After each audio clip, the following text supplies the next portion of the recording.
Ниските температури го замрзнаат Тетово. Главните улици низ градот се исчистени, но не и во периферијата. И тротоарите се делумно проодни. Мразот прави дополнителни проблеми, па граѓаните едва и се движат. За ваквата состојба вината е лоцираат и кај локалните власти, но и кај трговците, кои не чистат пред своите објекти. Катастрофа, нечем да разговарам. Ништо не се исчистено, бе, господи. Ништо не е исчистено. Катастрофа е. Пред дуќани, пред куќе да ги чистат, никој не чисти. Никој не чисти. Сакаат други, јака па не може да постигне.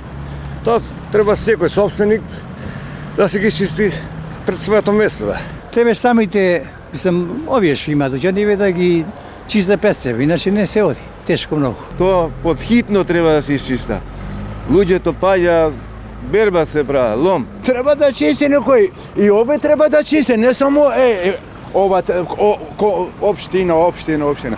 Па и ние треба да чистиме, ево те. Денеска сум пал, ногата.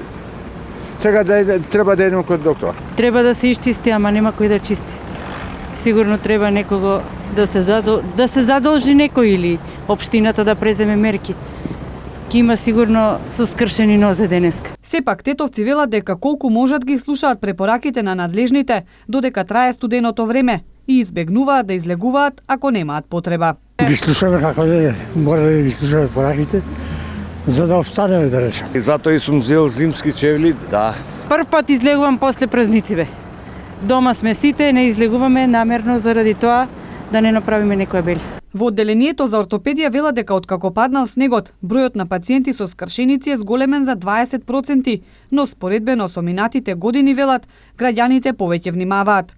На удар се старите лица и децата, а најмногу страдаат скочните и рачните зглобови.